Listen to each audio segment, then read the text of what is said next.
মহালয়া, পিতৃপক্ষের অবসান ঘটিয়ে দেবীপক্ষের সূচনা। আর এই সূচনা লগ্নে ডিডি ত্রিপুরার আজকের আয়োজনে আপনাদের প্রত্যেককে স্বাগত। মহালয়া মানে আর হাতে গোনা কয়েকটা দিন, তারপরেই বাঙালির সব থেকে বড় উৎসব দুর্গোৎসব। আর মহালয়া মানেই ভোর 4টায় ঘরে ঘরে বীরেন্দ্রকৃষ্ণ ভদ্রের কণ্ঠে মহিষাসুর মর্দিনী। আমাদের আজকের অনুষ্ঠানের শুরুতেই আমাদের একটি দুঃসাহসিক প্রয়াস, মহিষাসুর মর্দিনীর ছোট্ট একটা অংশ আমরা পরিবেশন করতে যাচ্ছি এবং আমরা এই পরিবেশনার মধ্য দিয়ে শ্রদ্ধা জানাতে চাই বাণী কুমার, পঙ্কজ কুমার মল্লিক, বীরেন্দ্রকৃষ্ণ ভদ্র সহ যে সমস্ত শিল্পীরা সেই সময় মহিষাসুর মর্দিনীতে অংশগ্রহণ করেছিলেন তাদের সকলকে।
আশ্বিনের শারদ প্রাতে বেজে উঠেছে আলোক মঞ্জির, ধরণীর বহিরাকাশে অন্তরিত মেঘমালা, প্রকৃতির অন্তরাকাশ জাগরিত জ্যোতির্ময়ী জগন্মাতার আগমন বার্তা, আনন্দময়ী মহামায়ার পদধ্বনি অসীম ছন্দে বেজে উঠে রূপলোক ও রসলোকে আনে নবভাব মাধুরীর সঞ্জীবন। তাই আনন্দিতা শ্যামলী মাতৃকার চিন্ময়ীকে মৃন্ময়ীতে আবাহন। আজ চিৎশক্তি রূপিণী বিশ্বজননীর শারদ স্মৃতিমণ্ডিত প্রতিমা মন্দিরে মন্দিরে ধ্যান বোধিতা। সিংহস্থা শশিশেখরা মরকট প্রেক্ষা, চতুর্বিভুজে শঙ্খং চক্রধনুশ্চরাংশ্চ দধতি নেত্রैः শ্রীभिः শোভিতা। মুক্তাঙ্গদহার কঙ্কণ রণক কাঞ্চী কনূপুরা, দুর্গা দুর্গতিহারিণী ভবতু নো রত্নো লসৎ কুণ্ডলা।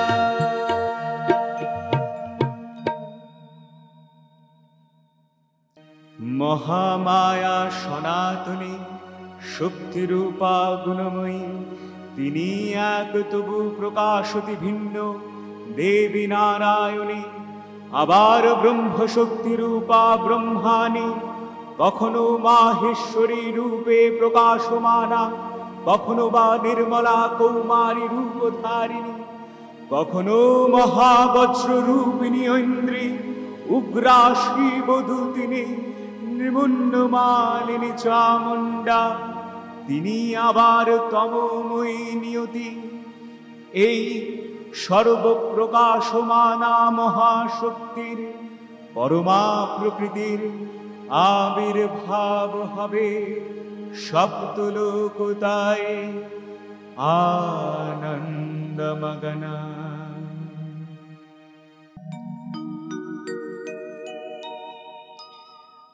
বাজলো তোমার আলোর বেণু, মাতলো যে ভুবন, বাজলো তোমার আলোর বেণু। আজ প্রভাতে শিশুর শুনে খুলে দিল বাজলো বাজলো বাজলো তোমার আলোর বেণু।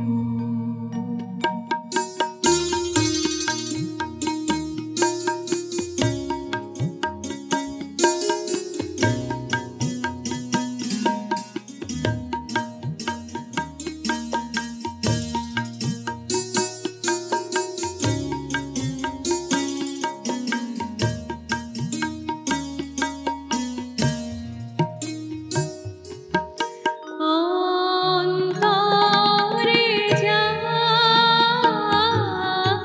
লুকিয়ে রাজে, অরুণ বীণায় সে সুর বাজে। অন্তরে যা লুকিয়ে রাজে, অরুণ বীণায় সে সুর বাজে। এই আনন্দ যোগে সবাই মধুর আমন্ত্রণ, মাতলো যে ভুবন, বাজলো তোমার আলোর বেণু।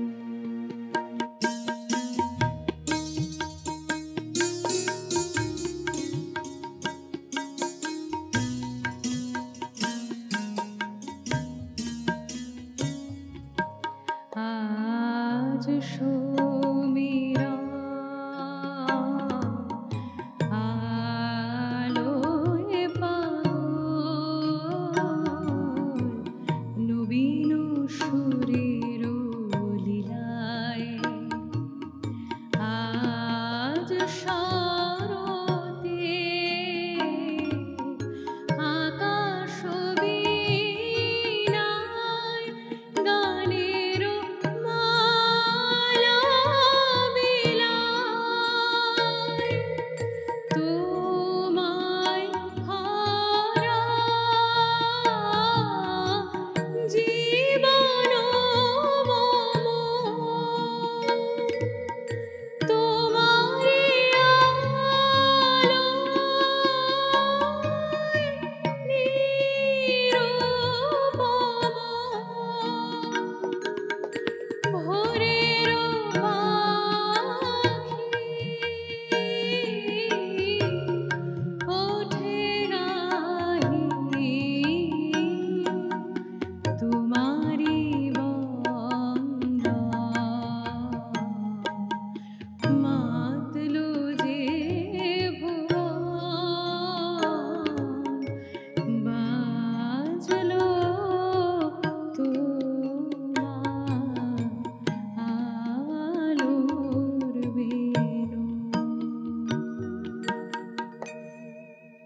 আমরা শুরু করলাম মহিষাসুর মর্দিনীর ছোট্ট একটি অংশ দিয়ে।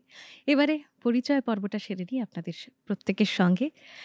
আমার একেবারে ডান দিক থেকে যদি দেখাতে হয়, তবলায় রয়েছেন অমল দাস, শিল্পী অমল দাস, নমস্কার। তারপরে কিবোর্ডে শিল্পী দেবজিৎ দেবনাথ, নমস্কার। আমার সঙ্গেই রয়েছে মিষ্টি মেয়ে বৈশালী সূত্রধর, শিল্পী বৈশালী সূত্রধর। নমস্কার। আজকে বৈশালীর গানও শুনবো এবং সেই সঙ্গে একদম, একটা একদম, নাচও দেখবো। একদম। আর আমার বাঁদিকে কথায় থাকবে আমাদের সঙ্গে শিল্পী সপ্তদীপ ঘোষ বণিক, নমস্কার। আর আপনাদের সবার সঙ্গে রয়েছি আমি অম্বালিকা। আচ্ছা সপ্তদীপ, আমরা শুরু করলাম মহিষাসুর মর্দিনীর একটা ছোট্ট একটা অংশ দিয়ে, এবং মহালয়া মানেই আমাদের কাছে মহিষাসুর মর্দিনী। এই মহিষাসুর মর্দিনীর ইতিহাস সম্পর্কে যদি তুই একটু বলিস। মহিষাসুর মর্দিনীর ইতিহাস আসলে 1933 সালের 19শে সেপ্টেম্বর, মানে এরকমই একটা সেপ্টেম্বর মাসে আকাশবাণী কলকাতায় এটার শুরু। আমরা সবাই জানি বাণী কুমার তার লেখা স্ক্রিপ্টেই এই মহিষাসুর মর্দিনী, এবং যার কণ্ঠে আমরা অভ্যস্ত এই মহিষাসুর মর্দিনী শোনার বীরেন্দ্রকৃষ্ণ ভদ্র, এবং সঙ্গীত পরিচালনায় ছিলেন পঙ্কজ কুমার মল্লিক। এ বিষয়ে আমরা সবাই অবগত। যে জিনিসটা সম্পর্কে অনেকেই আমরা জানি না, যে 1933 সালে যে প্রথমবার যে রেকর্ডিংটা হয়েছিল, সেই রেকর্ডিংটার নাম কিন্তু মহিষাসুর মর্দিনী ছিল না। এই স্ক্রিপ্টটার নাম ছিল মহিষাসুর বধ। এবার বীরেন্দ্রকৃষ্ণ ভদ্র ব্রাহ্মণ ছিলেন না, এবং এই স্ক্রিপ্টে কিন্তু শ্রী শ্রী চণ্ডীর অনেকগুলো শ্লোক রয়েছে। এবার ব্রাহ্মণ সমাজের একাংশ ওরা প্রতিবাদ জানালো যে অব্রাহ্মণ কি করে সংস্কৃত উচ্চারণ করছে। তখন পঙ্কজ কুমার মল্লিক দৃঢ় হয়ে প্রতিবাদ করলেন। উনি বললেন যে না, যদি মহিষাসুর মর্দিনী সম্প্রচারিত হয়, শুধুমাত্র যার কণ্ঠে হবে তিনি একমাত্র বীরেন্দ্রকৃষ্ণ ভদ্র। তিনি বললেন যদি আপনাদের সমস্যা থাকে, আমরা মহালয়ার দিন এটা সম্প্রচার করব না, এর জায়গায় আমরা ষষ্ঠীর দিন সম্প্রচার করব।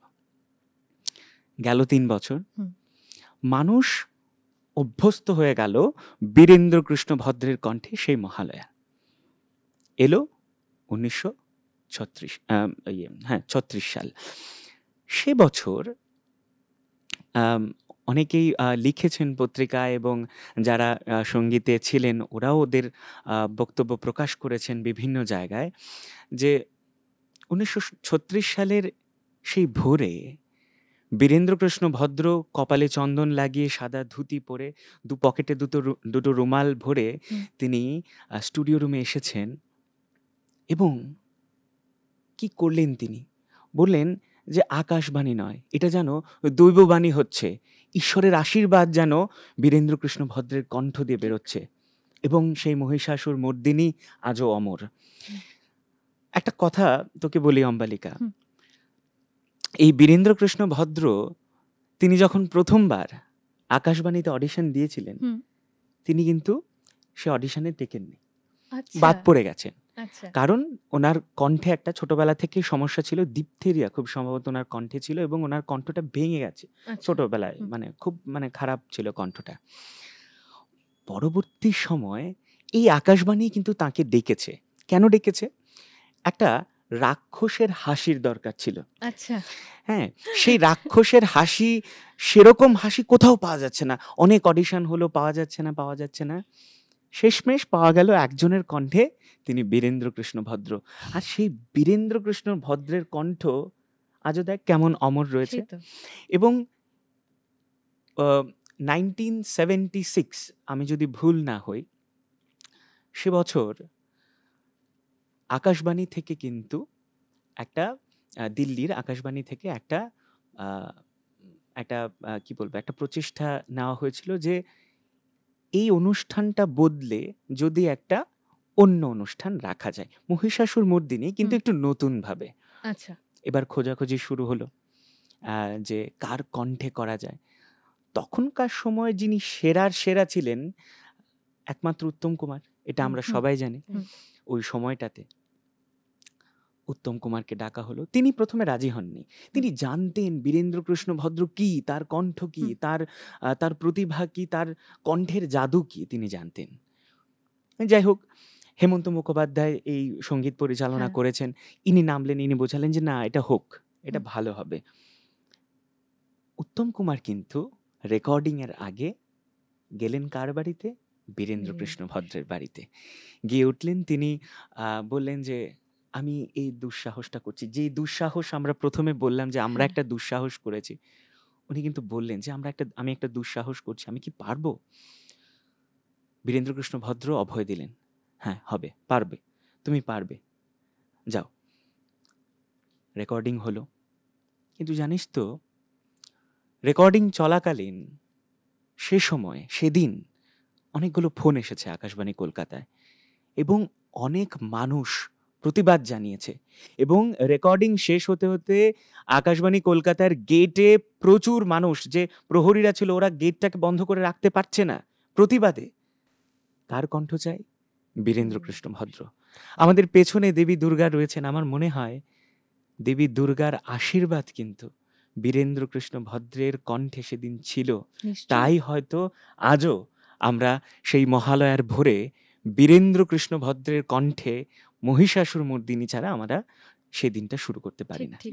এবং এখন যেহেতু আমাদের মানে সোশ্যাল মিডিয়ার যুগ, আমরা কিন্তু এই মহালয়াটা আমরা সবসময় পাই, আমরা চাইলেই শুনতে পারি। কিন্তু এই আজকের দিনে, আজকের ভোরে যে এই মহিষাসুর মর্দিনী শোনার যে অনুভূতিটা, সেটা সবচেয়ে আলাদা, অন্যরকম, একেবারে অন্যরকম। আচ্ছা, আমরা কথায় তো থাকবো, কিন্তু আমার যে ডান দিকে বৈশালী খুব মিষ্টি সেজে গুজে বসে আছে, বৈশালীর কাছে একটু যাব। বৈশালী, প্রথমেই গান শুনবো। আচ্ছা, কোন গান শোনাবি বল? আজকে আমি ভুবনমোহিনী শোনাতে চাইব। বাহ, একদম প্রথম। চল। ভুবনমোহিনী বন্দি তোমারে দুর্গতি হারিণী মা, ভুবনমোহিনী বন্দি তোমারে দুর্গতি হারিণী। তুমি মহাবেদা আদা শক্তি, এই বিশ্ব তোমারি বিভূতি। মহাবেদা আদা শক্তি, এই বিশ্ব তোমারি বিভূতি। তুমি শক্তি জ্ঞান দাত্রী, তুমি শক্তি জ্ঞান দাত্রী, প্রেমানন্দ দায়িনী মা, প্রেমানন্দ দায়িনী। ভুবনমোহিনী বন্দি তোমারে দুর্গতি হারিণী।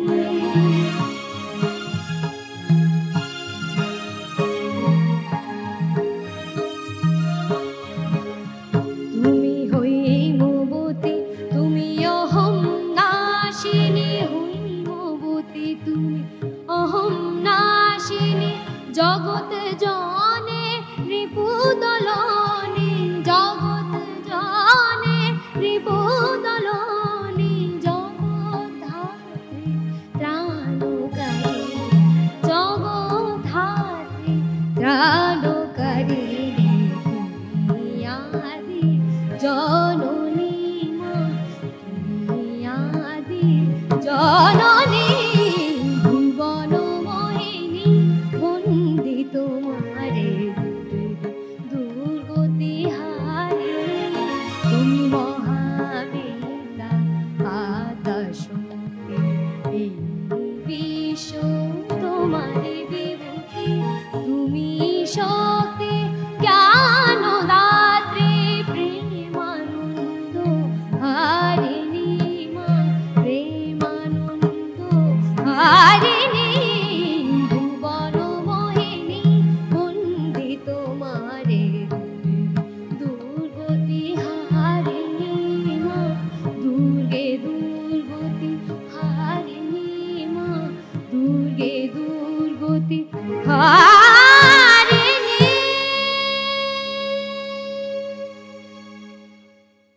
বাহ, ক্যা বাত, ভীষণ সুন্দর। ধন্যবাদ।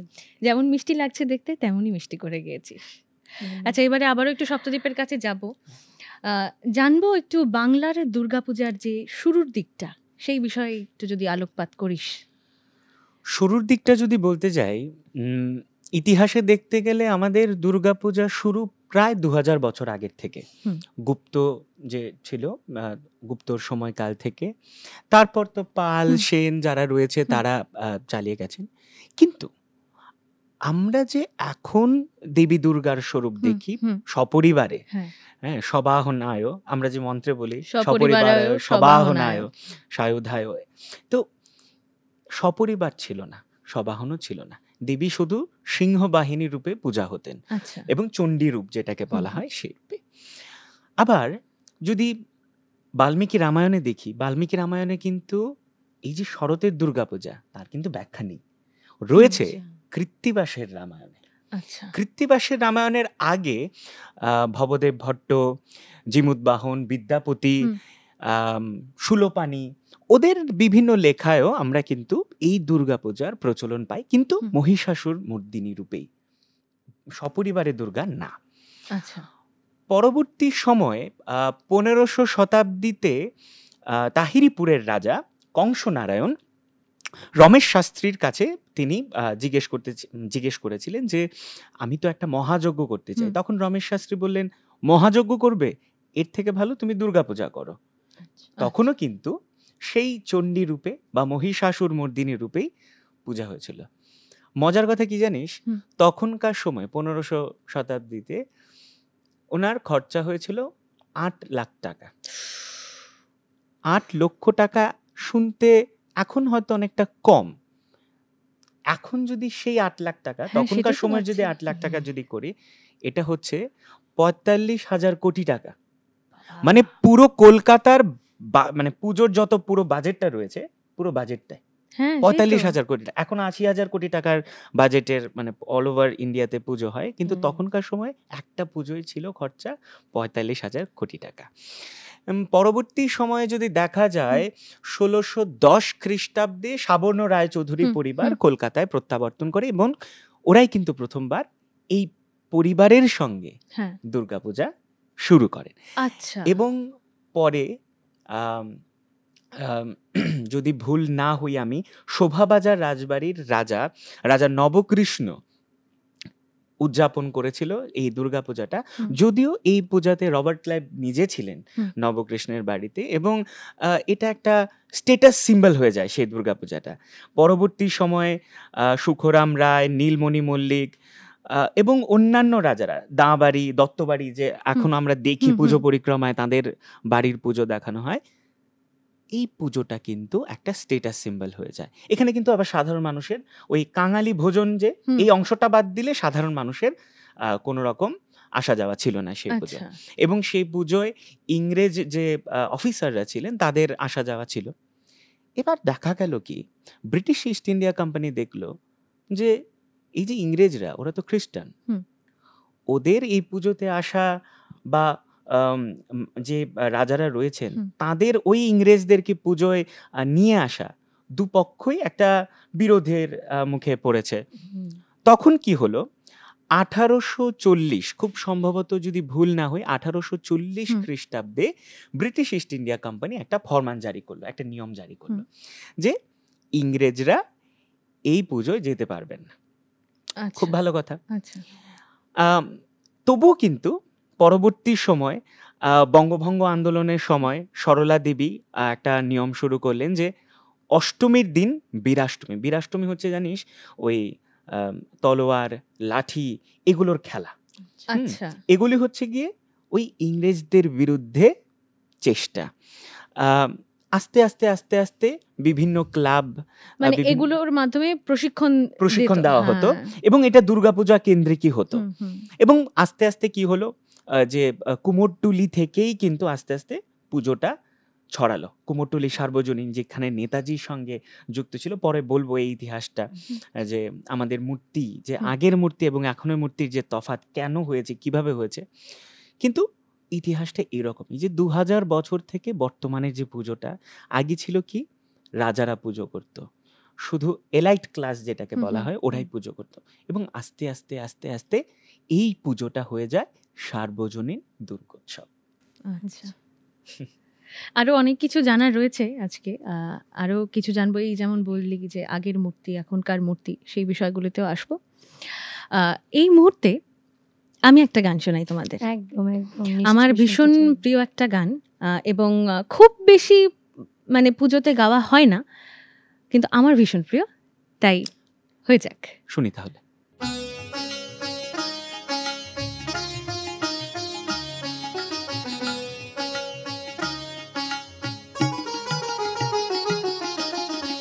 আসে মায়া বদনে জননী, আসে মায়া বদনে জননী, কভু সে উমা কভু সে শ্যামা, কভু সে উমা কভু সে শ্যামা, কভু ধনে ধনি কভু বিনা বাণী, আসে মায়া বদনী জননী, আসে মায়া বদনী জননী।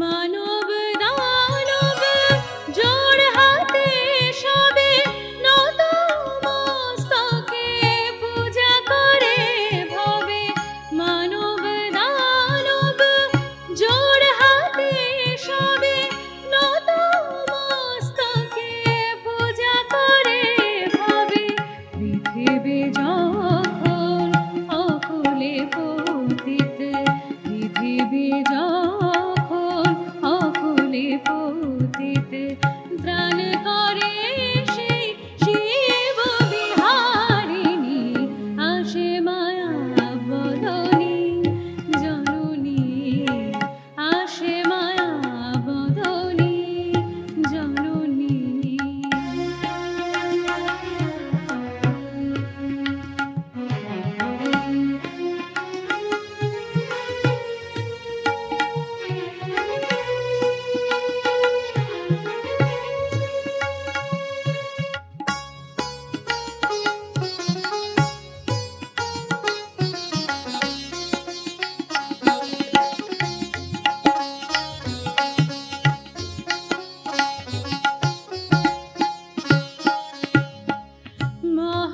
মহালক্ষ্মী মহাসরস্বতী মহাকালী যোগে পূর্ণমূরতি, মহালক্ষ্মী মহাসরস্বতী মহাকালী যোগে পূর্ণমূরতি, প্রলয় নাচনে শিব বুকে কালী, প্রলয় নাচনে শিব বুকে কালী, দানব সংহারে সিংহ বাহিনী, আসে মায়া বদনী জননী, আসে মায়া বদনী জননী, কভু সে উমা কভু সে শ্যামা, কভু সে উমা কভু সে শ্যামা, কভু ধনে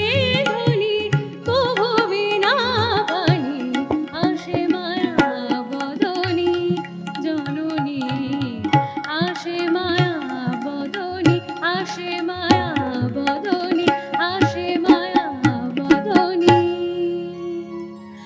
জননী।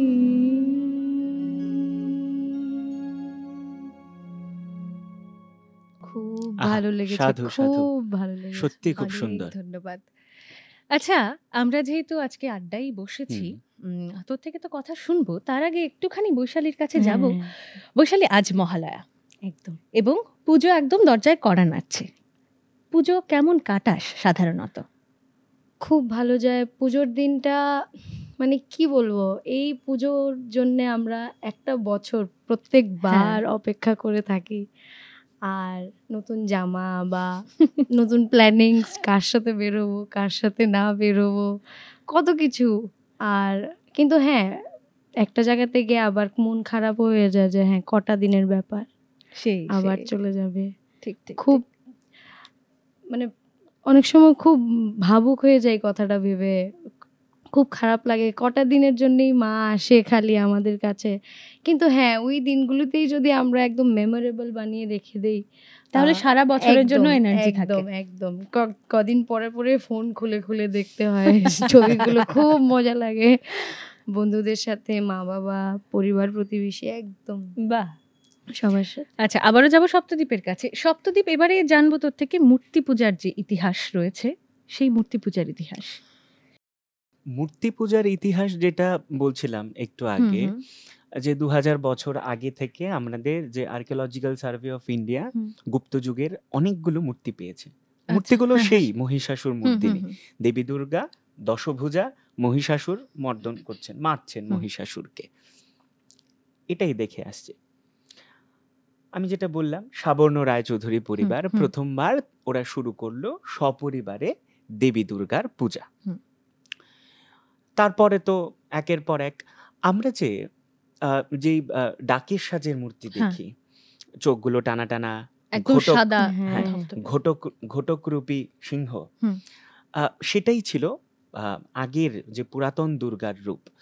আচ্ছা। এবার কি হয়েছে, এখানে একটা মজার বিষয় রয়েছে। আমরা হয়তো দেখেছি, তুইও হয়তো দেখেছিস যে সাদা রঙের ঘোড়া সিংহের জায়গাতে ঘটকরূপী সিংহ আচ্ছা। ডাকের সাজের মূর্তিতে হুম, থাকে। বলা হয়, এটা খুব মজার ঘটনা, যে তখনকার সময় যারা মূর্তি কারিগর কুমোরটুলিতে মূর্তি বানাতো, ওরা নাকি কখনো আসল সিংহ দেখেনি, আচ্ছা। তাই ওরা ঘটকরূপী সিংহ তৈরি করত। পরবর্তী সময়ে ইংরেজরা তো ভারতে ছিলেনই তখন, হুম। ওরা যখন বিভিন্ন স্ট্রাকচারে দরজার ওপর, মূল ফটকের ওপর যখন ওই ইংল্যান্ড থেকে আনা আসল সিংহের মূর্তি হুম। বসিয়েছে, হুম। তখন থেকে নাকি এই ঘটকরূপী সিংহের জায়গায় আসল আসল সিংহ, সিংহ যে এই এসেছে। যে পেশি, আচ্ছা। এই যে হা করে হ্যাঁ। তাকিয়ে রয়েছে, সেই সিংহ এসেছে। এটা কিন্তু মজার বিষয়। মজার বিষয়ের জায়গায় আরেকটা দুঃখের বিষয় রয়েছে, এটা হচ্ছে মূর্তির পেছনের চালচিত্র, হুম। যেখানে বিভিন্ন ছবি লাগানো থাকে ঠিক পেছনে, মূর্তির চালায়, হ্যাঁ, হ্যাঁ। হাট চালায়। এবার সেই চালচিত্র কিন্তু এখন আর এই মূর্তিগুলোতে ব্যবহার হয় না, খুব অল্প সংখ্যক। আমাদের বাড়িতে এখনো হয় যদিও, কিন্তু অনেক বাড়ি রয়েছে বা ক্লাব রয়েছে, সার্বজনীন যে পুজোগুলো রয়েছে, থিমের পুজো কনভার্ট হুম, হয়ে গেছে, সেই চালচিত্র কিন্তু আর ব্যবহার হয় না। হুম। কিন্তু তখনকার সময় সেই চালচিত্রগুলো কিন্তু নাম ছিল এক একটা, রামচন্দ্রী, দশাবতারী, ইন্দ্রাণী, কৌশিকী, এরকম অনেকগুলো আচ্ছা। নাম ছিল, বিভিন্ন রকমের চালচিত্র ছিল। এটা গেল একদিক। আরেকটা বিষয় হচ্ছে, আমরা তো দেখি এক চালার মূর্তি। হুম। এক চালা মানে হচ্ছে গিয়ে পুরো পরিবার একটা কাঠামোয় হ্যাঁ, বাঁধা। হ্যাঁ। কিন্তু আমরা বর্তমানে দেখতে পাই এক চালা মূর্তি তো রয়েছে, তার সঙ্গে কিন্তু আলাদা আলাদা হয়ে যাচ্ছে, থিমের বেসিস এরকম হয়ে যাচ্ছে। এটার পিছনে কিন্তু একটা অসাধারণ ইতিহাস রয়েছে। কুমোরটুলি সার্বজনীন হুম। যে দুর্গাপূজা, সার্বজনীন দুর্গোৎসব প্রথমবার শুরু করলো, যদি ভুল না হই 1933 থেকে 1938-এর মধ্যে এই সময়টাতে শুরু হয়েছে ওদের প্রথম পুজো। সেই কুমোরটুলি সার্বজনীনের সদস্য ছিলেন আমাদের নেতাজি সুভাষচন্দ্র বসু, এবং মূর্তি বানাতেন গোপেশ্বর পাল। হুম। একবার কি হয়েছে, পুজোর আগের দিন কেমন করে যেন সেই প্যান্ডেলে আগুন লেগে যায় এবং মূর্তি পুরোপুরি নষ্ট হয়ে যায়। কি করা, এক রাতের মধ্যে মূর্তি তৈরি করা। তখন ওরা চিন্তা করলো যে একজনের পক্ষে পুরোটা মূর্তি তৈরি করা একেবারেই পসিবল না। হুম। কি করতে হবে, এক একজন দায়িত্ব নিয়ে নাও, ভাগ ভাগ করে। এই শুরু হলো ভাগ করে 5 ভাগে মূর্তি, গণেশ, হ্যাঁ। কার্তিক, লক্ষ্মী, সরস্বতী এবং দেবী দুর্গা আলাদা আলাদা। এটা হচ্ছে গিয়ে আলাদা হওয়ার ইতিহাস। এইবার তোকে যেটা বললাম ডাকের সাজ, প্রত্যেকটা দুর্গাপূজার সঙ্গে এক একটা ইতিহাস কি অসাধারণ, মানে আমি যদি এখন বলতে শুরু করি সকাল থেকে রাত হয়ে যাবে। যেটা ডাকের সাজ বলছিলাম, অনেকে আবার বলে ঢাকেশ্বরী, না, এটা হচ্ছে ডাকের সাজের মূর্তি, শোলার যে আচ্ছা, কাজ। হ্যাঁ হ্যাঁ হ্যাঁ, এবার এটাকে ডাকের সাজ কেন বলে? শোলা তো আমাদের এখানেই পাওয়া যায়। এবার শোলার মধ্যে দেখবি চিক চিক চিক চিক করে একটা হুম, হুম, সিলভার রঙের, হুম। রাংতা বলে এটাকে। হ্যাঁ, সহজ ভাষায় এটাকে রাংতা বলে বা রাংচাও বলে অনেকে, হ্যাঁ, হ্যাঁ, রাংতা হ্যাঁ, বিশেষ হ্যাঁ। করে বলে। সেই রাংতা আসতো জার্মানি থেকে। কিসে বাহ, আসতো? এই বাহ। ডাকে। পোস্ট অফিসে আসছে। হ্যাঁ, ডাকে আসতো, তাই এটার নাম হয়ে গেছে ডাকের সাজের মূর্তি। আচ্ছা, এখন তো যদিও এখন সেই রকম ডাকের সাজের হুম, মূর্তি দেখা যায় না, খুব অল্প হুম। হয়। কিন্তু যার নাম না নিলেই নয়, গোপেশ্বর পাল। আমরা যে চোখ টানা টানা মূর্তি দেখি এবং এখন দেখি একটু রিয়েলিস্টিক দুর্গা, এই গোপেশ্বর পালই কিন্তু প্রথম ইংল্যান্ডে গিয়ে এই রিয়েলিস্টিক দুর্গার স্কাল্পচার তৈরি করেন। এবং ছোটলাট কারমাইকেল ওনার নাম, উনি বলেছিলেন ওই ওই যে স্কাল্পচারটা, ওনার বানানো স্কাল্পচারটাকে বলেছিলেন দ্য লাইটনিং স্কাল্পচার। মানে একদম সজীব মনে হচ্ছে, একদম আসল একটা মানুষ দাঁড়িয়ে রয়েছে। পরবর্তী সময়ে রমেশ পাল, গৌরচাঁদ পাল, রাখাল পাল হুম। এবং এখন তো পদ্মশ্রী পুরস্কার পেয়েছেন সনাতন রুদ্র পাল, এই প্রথা কিন্তু চালিয়ে নিয়ে যাচ্ছে। এবং ওই যে একচালা থেকে ভেঙে বেরিয়ে আসা দেবী দুর্গা, আমাদের নতুন যে দেবী দুর্গা, সেটা কিন্তু আমাদের কাছে এখন গ্রহণযোগ্য হয়ে গেছে, আগে সেটা ছিল না। এটা হচ্ছে ইভলিউশন, পরিবর্তন দেবী দুর্গার মূর্তির ইতিহাসে। আচ্ছা, মাঝে কথার ফাঁকে তুই বলছিলি আমাদের বাড়িতে এখনো হয়, হ্যাঁ। মানে তোদের বাড়িতে দুর্গাপূজা হয়। হ্যাঁ। আচ্ছা, তাহলে তোদের বাড়ির দুর্গাপুজোর যে ইতিহাসটা সেটা একটু বল। আমাদের বাড়ির দুর্গাপূজার ইতিহাস প্রায় 150 বছর পুরানো। আচ্ছা, বাংলাদেশের লাকসামে এই হুম। পুজোটা হয়ে থাকে, এখনো হয়।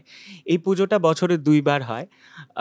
স্বর্গীয় দেবেন্দ্র বণিক উনি শুরু করেন, আমাদের 5 পুরুষ আগে তিনি শুরু করেন এই পুজোটা। এই পুজোর অনেকগুলো নীতি রয়েছে এবং এই আগরতলায় পুজোর শুরু বলতে গেলে আমার মনে হয়েছে, আমি একবার মূর্তি তৈরি করতে করতে দেবী মূর্তিও তৈরি দুর্গার, করিস? হ্যাঁ, বাহ! অবসর ছিলাম, বানাতে বানাতে তৈরি হয়ে গেল একটা মূর্তি। সেদিন থেকে শুরু, পুজো এখনো চলছে। এবং আমি আবার একটু বিশ্বাস করি যে আমি আমার মাকে আমি নিজের মতো করে পুজো করব, তাই আমি নিজেই পুজো করি। বাহ! এবং এই 150 বছরের পুজোর কিন্তু অনেক মানে অভিনব কিছু রীতিনীতি রয়েছে, সেগুলো একটু আলাদা। ছোট্ট করে একটুখানি শেয়ার কর। যে একটা বলি, হুম, এটা আমাদের হয়, এটা হচ্ছে গিয়ে তৃতীয়া বা চতুর্থীর দিন দেবী চলে আসে হুম, এবং অষ্টমীর যে সন্ধি পূজা, হুম, অষ্টমীর শেষ 24 এবং নবমীর প্রথম 24, 48 মিনিটের যে সন্ধি পূজা, হুম। সেটার একটা বিশেষ পূজা রয়েছে আমাদের। সেই পুজোয় কোনো পুরুষ কোনো অংশগ্রহণ করে না। সেদিন দেবীর সামনে ওই সময়টাতে আমাদের বাড়ির যত মহিলারা রয়েছে তারা গা ভর্তি গয়নালঙ্কার পরে, বেনারসি শাড়ি পরে, ঘুমটা দিয়ে, কেউ টিপ পরবে না, সিঁদুরের ফোঁটা লাগিয়ে বেনারসি শাড়ি পরে ঘুমটা পরে দেবীর সামনে বসে থাকবে। এবং বলি ছাড়া কোনো পুজোর কোনো রীতিনীতিতে বা প্রদীপ জ্বালানো, 108টা প্রদীপ বা অন্যান্য কোনো কাজে পুরুষ ধরবে না, আচ্ছা, মহিলারা করবে। এবং সেই আমাদের বাংলাদেশের যে পুরনো গল্প শোনা যায় যে আগে পুরো লেঠেলরা পুরো বাড়ি ঘেরাও করে রাখতো, যে সব গয়না বেরোবে সে সময়, এবং দেবী দুর্গাকে সোনার গয়না পরানো হতো এবং দেবী দুর্গাকে চামুন্ডা রূপে, সে সময় আবার দেবীর সোজাসুজি কেউ বসে না, দুদিকে বসে ধুনি পুরানোর একটা নিয়ম ছিল, যেটা এখন হয়তো করা হয় না, সম্ভব হয় না। এটা হচ্ছে কি আমাদের বিষয়, যে গা ভর্তি গয়না পরে মহিলারা সব করবে। এই যে সময়টা, মানে বাড়ির সব লাইট অফ থাকে, প্রদীপ জ্বালানো থাকে, প্রদীপের আলোতে দেবী দুর্গার সেই 48 বাহ! মিনিটের পূজা চামুন্ডা রূপে হয়। ভীষণ এই আর সুন্দর। কি। আমরা আবারও আসবো কথায়, কিন্তু এবারে আবারও যাব বৈশালীর কাছে। বৈশালী, আরেকটা গান। কোন গানটা ঠিক শোনাবি? আছে, আমি এখন শোনাবো, নিশ্চয়ই তোমরা শুনেছো সবসময়, মেইনলি অজয় চক্রবর্তীর গলায় বা কৌশিকী চক্রবর্তীর গলায়, হুম, জয় জয় জগজননী। হ্যাঁ, ভীষণ সুন্দর গান। খুব ভালো লাগে আমার এই গানটা, বাহ! আর আজকে এটাই গাইবো। চল। চল।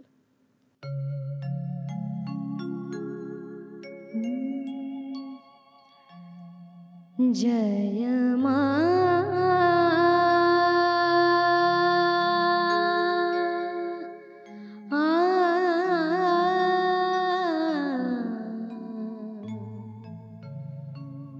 जय मा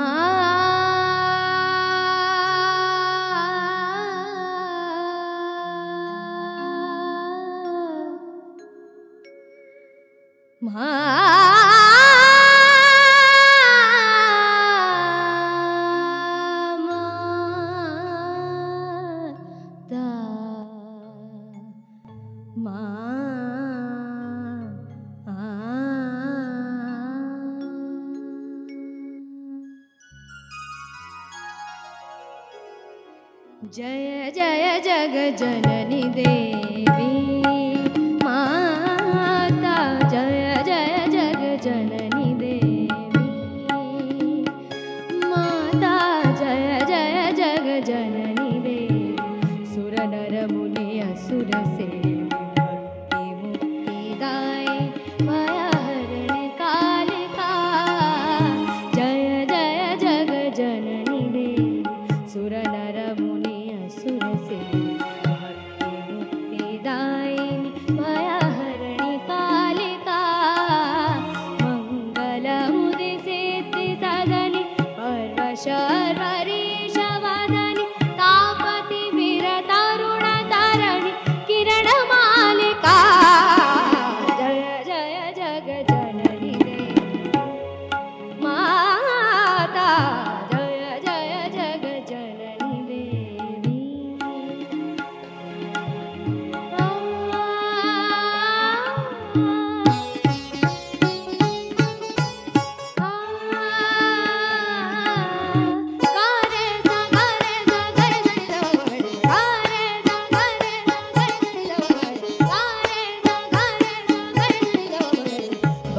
चर्व कर कृपाल शूलशील धनुषवान करसा निरभ करसा सरे वर्म चर्व कर कृपाल शूलशील धनुषवान धरणि दल निदान वदन रण करालिका।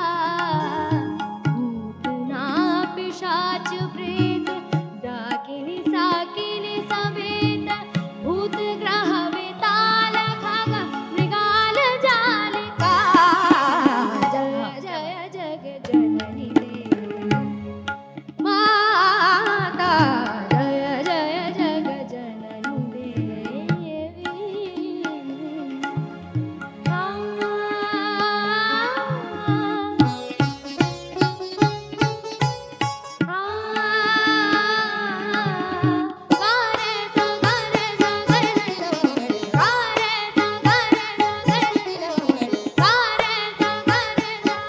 जय महिष भामिनी अनेक रूप नामिनी करसा निरभ करसा सरे मा। जय महिष भामिनी अनेक रूप नामिनी समस्त लोक स्वामिनी शैलवालिका।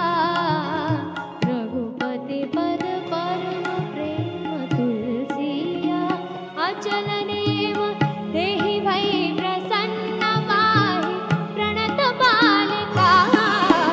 जय जय जग जननी देवी माता, जय जय जग जननी देवी। सुर नर मुनि असुर सेवी भक्ति मुक्ति दायिनी माय हरणी कालिका। मंगल मुदिसिद्धि सदनि पर्वशर्वरीश वदनि तापति वीर तरुण तरणि किरण मालिका। किरण मालिका, किरण मालिका। क्या बात অসাধারণ, সত্যি জবাব নেই। আচ্ছা সপ্তদীপ, গল্পগুলো শুনতে বেশ ভালো লাগছে, কিন্তু সময় সঙ্গে সঙ্গে চলতে হয়। যাই হোক, তুই যেহেতু নিজেই পুজো করিস, একটা বিষয় জানার যে আমরা এক একবার এক এক বছর শুনি দুর্গার আগমন এবং গমন।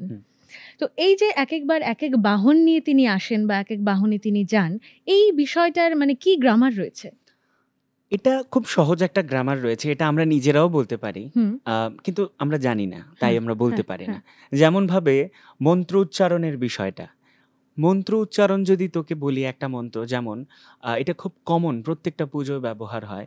যেমন দুর্গার ক্ষেত্রে যদি বলি, ওম দুর্গে দেবী ইহা গচ্ছত ইহা গচ্ছত, ইহা তিষ্ঠত ইহা তিষ্ঠত, ইহা সন্নিধেহি ইহা সন্নিধেহি, ইহা সন্নিরুদ্ধা ভবত, অত্রাধিষ্ঠানং কুরুত মম পূজাং গৃহাণা।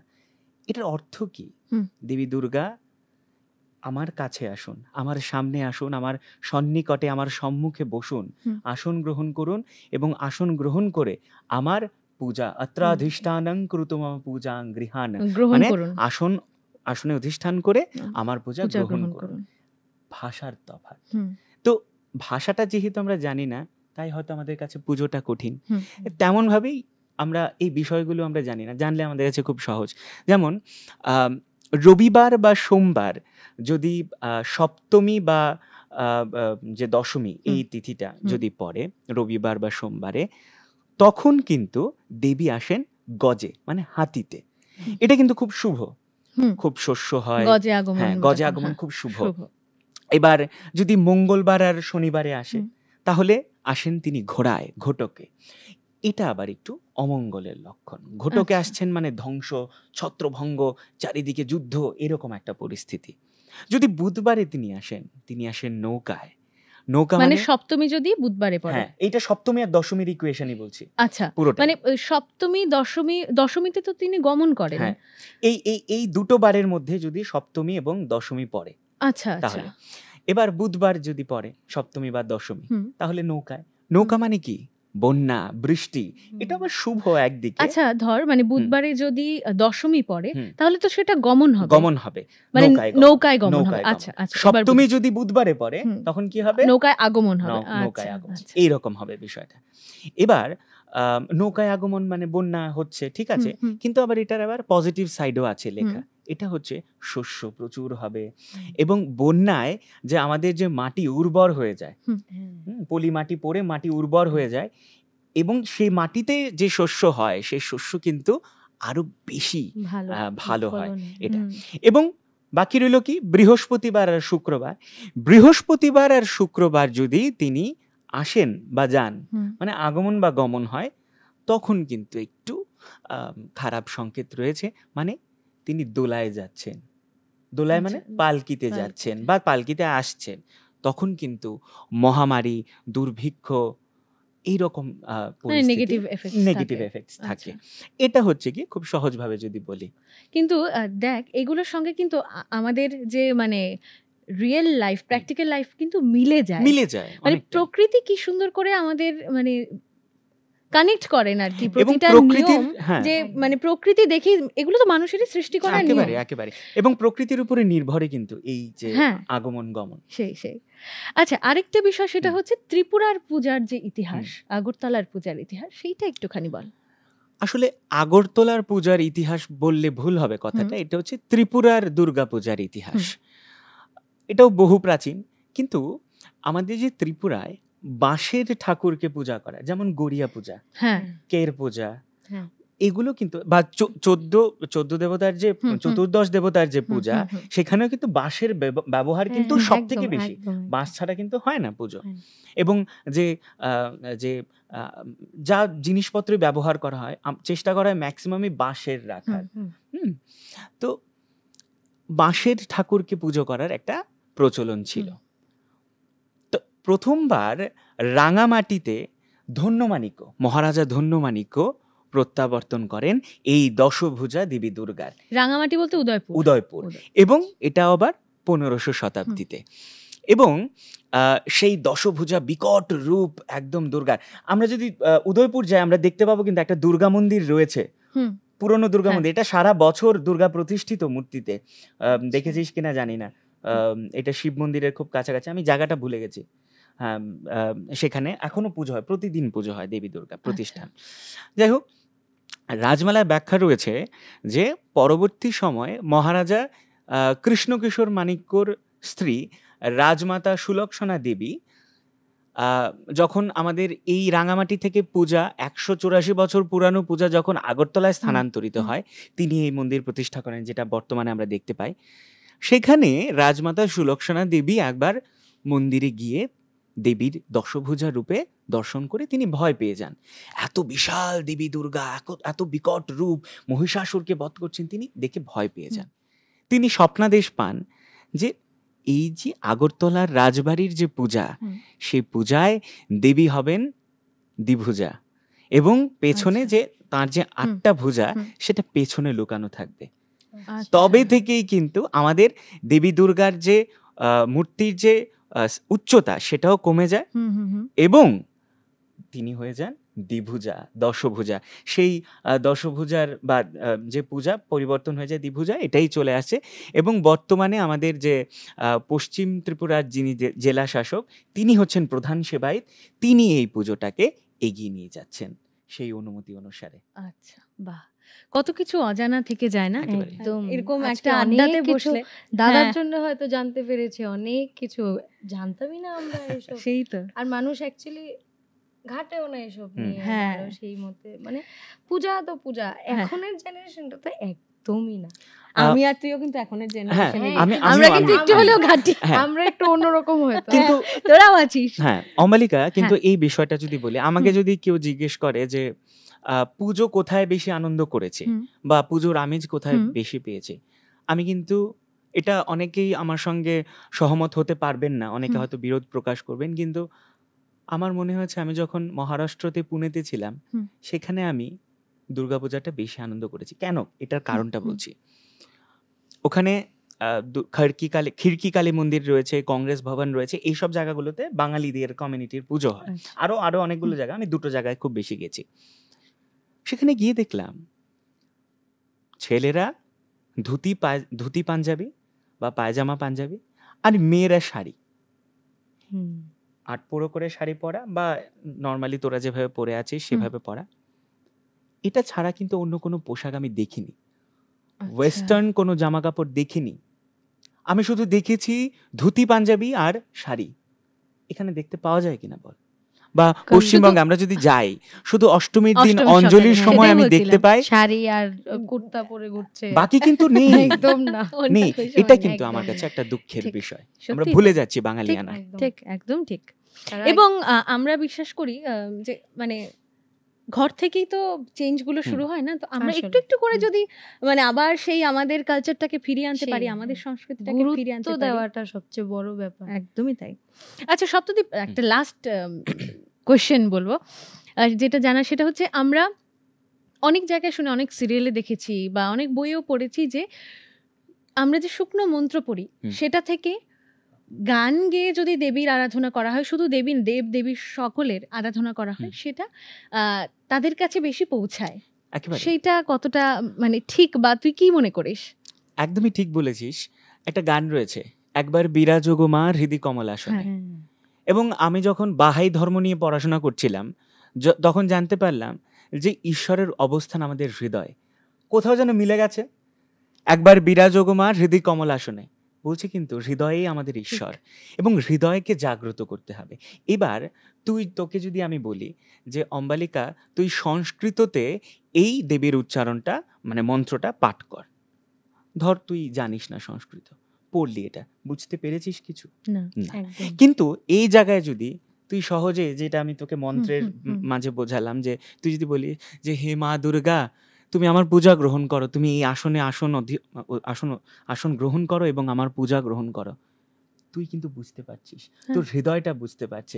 তুই বুঝতে পারছিস মানে তোর মন বলবে যে সেই মা বুঝতে পারছেন। এবং আমি বিশ্বাস করি, আমরা যখন মানুষ পূজা করি, আমরা যখন এই যে আমাদের যে অন্তরের হৃদয়ের আত্মা থেকে যে মূর্তিতে প্রাণ প্রতিষ্ঠা করি, সেই মন্ত্র উচ্চারণে কিন্তু রয়েছে যে আমাদের আত্মা থেকে আমরা দেবীর যে মানে মাটির মূর্তি, সেই মূর্তিতে আমরা প্রাণ প্রতিষ্ঠা করছি। এটাই তো সংযোগ, এটাই তো সংযোগ।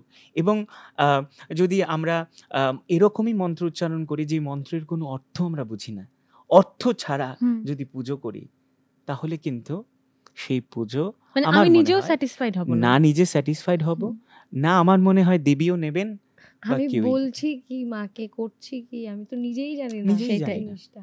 আমি কিভাবে কানেক্ট করব মার সাথে? একবারে আমরা দেখতে দেখতে একেবারে শেষ পর্যায়ে চলে এসেছি। বৈশালীর একটা নাচ দেখব।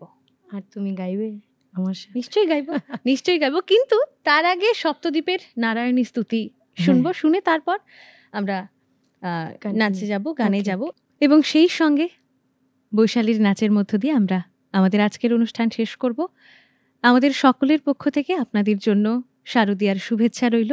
আপনাদের প্রত্যেকের পূজা খুব ভালো কাটুক, আগামী দিনগুলো খুব খুব ভালো কাটুক।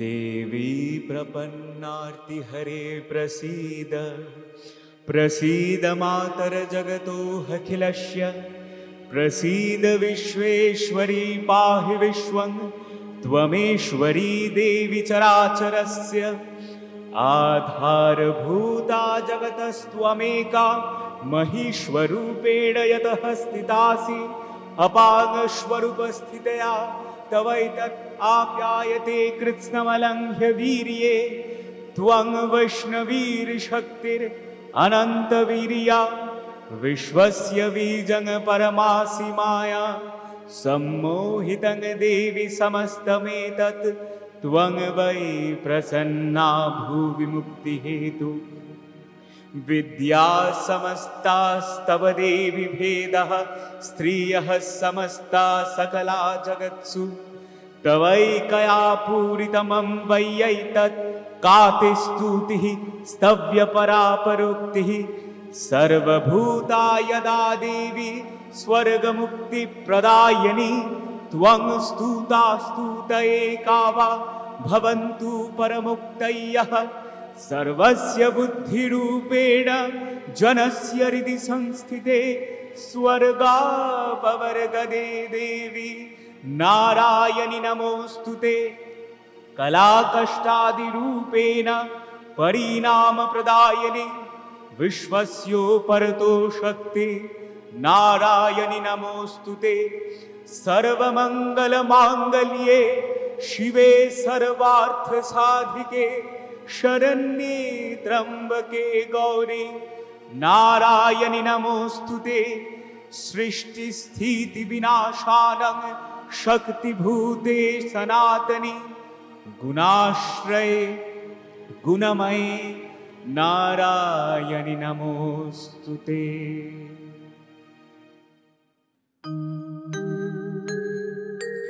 जय जय जाप्य जय जय शब्द परस्तुति तत्पर विश्वनुते जय जय जाप्य जय जय शब्द परस्तुति तत्पर विश्वनुते झन झन झिं झिमि झिंकृत नूपुर सिंचित मोहित भूतपते नटित नटाथ नटी नटनायक नाटित नाट सुगानरते जय जय हे महिषासुरमर्दिनि रम्यकपर्दिनि शैलसुते ऐ सुमन सुमन सुमन सुमन सुमनोहर कान्तियुते ऐ सुमन सुमन सुमन सुमन सुमनोहर कान्तियुते ऐ सुमन सुमन सुमन सुमन सुमनोहर कान्तियुते